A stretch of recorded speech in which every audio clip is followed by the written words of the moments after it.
Iraq with the so-called weapons of mass destruction, Afghanistan as a major target, undermining international organizations, including the UN and international law, sanctioning the politics of power and violence, and of course sanctioning negative intervention rather than positive engagement to prevent the eruption of conflicts.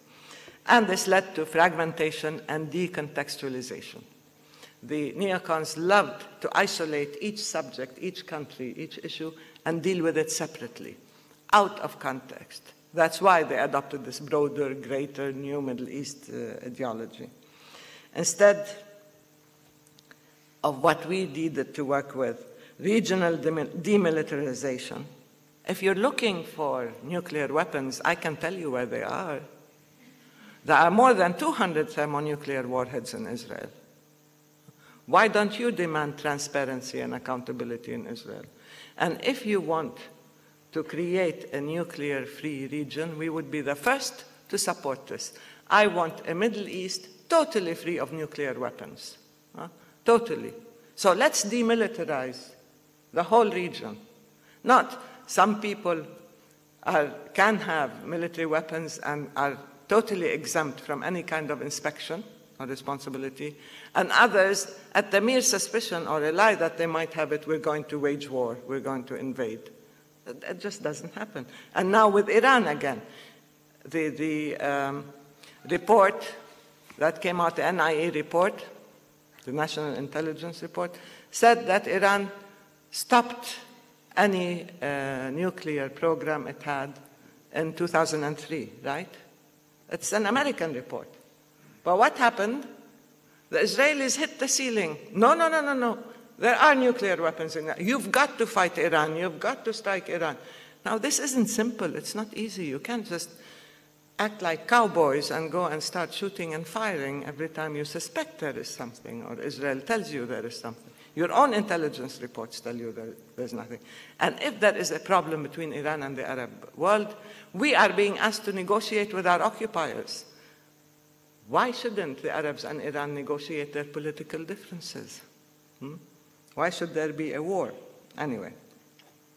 So we need total regional demilitarization, and we need genuine democratization, homegrown, authentic, and we need real development.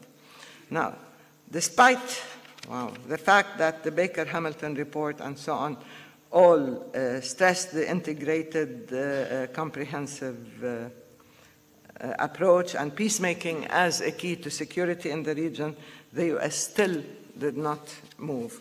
But now that they realize that the neocon agenda has run its course and proved to be an abysmal failure, we have a last-minute about-face by the Bush administration. Now, is this a genuine attempt? Last time I was here, we talked about we were a day after Annapolis, remember? And we were talking about the Paris meeting and then followed by the Bush visit later on. Was this a real about-face, a real transformation, or was it a PR exercise? That's the real question. Is it in order to help the Republicans in the election? Is it in order to help his own legacy after the failure in Iraq and in Lebanon? Or is it an attempt to say, now we can play a constructive role? Is it too little, too late? These are real questions. And I can tell you, in the Arab world and in Palestine, people certainly do not trust this initiative at all. Now, years after the roadmap lay neglected and the quartet was hibernating, years after Israel was allowed to wreak havoc in the occupied Palestinian territories, lay a siege to the checkpoints, incursions, assassinations, shelling, settlements, the wall, Jerusalem. They destroyed the economy, the infrastructure, the very fabric of our life. And after the Palestinian political system came near a collapse, we had almost a civil war with serious polarization, internal fighting, a vertical and horizontal rift. Gaza declared a hostile entity by Israel, under siege, the West Bank subject to incursions, checkpoints, and so on. We had these international conferences, the Paris conference and the Bush visit. It didn't take long before reality began to unravel, in word and in deed. Now, I just quickly, because I know I'm running out of time, I talk too much, but the Bush discourse, in many ways, is important to listen to. That's why I'm just choosing a few. He said a few positive things that people can pick out, like the occupation that began in 1967 must come to an end. The first time he said that was in 2002, remember, in the famous, was it June 23rd, 2002 speech, in which he talked about the two-state solution. And he keeps telling us, I'm the first president to talk about the two-state solution. He talked about the two-state solution, Palestine as a viable, contiguous, democratic state, and there's no Swiss cheese. He said it's not acceptable to have a Swiss cheese country. And then he gave a timeline, the end of 2008. If you look at these three in isolation, you say, this is fine. No Swiss cheese, you know, the 67 lines, the occupation must end. We kept pushing, do talk about the occupation. However, he brought to bear the strategic alliance with Israel, and he declared it repeatedly, that Israel is our ally, we will never let it down, we will not force it or exert pressure on Israel, and the security of Israel is paramount. He also said that, affirmed again and again, that Israel is a Jewish state. Which is something that many Palestinians felt is a negation of the Palestinian narrative, the Palestinian Israelis' rights who happen to be non-Jewish, as well as the negation of the refugee rights. And that was very serious.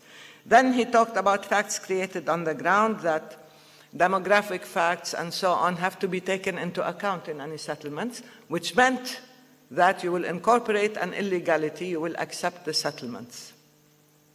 These are the facts, the demographic facts on the ground. And then he mentioned only the outposts. Remember when the Mitchell and Zinni reports and the roadmap were discussing the dismantlement of the outposts? There were 32, 34 outposts. Now I have news for Mr. Bush. There are 200 outposts. But all settlements are illegal, not just the outposts. Anyway. And then, when it came to Jerusalem, he said, it's a complicated issue.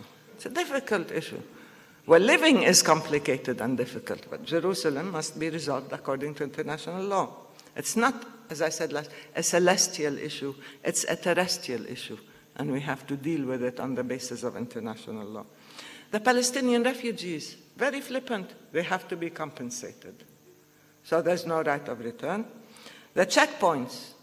He made a joke that his motorcade was not stopped at the checkpoints that they went through. And he said, I understand Palestinian frustration, but I understand Israel's need for security. The checkpoints do not frustrate us.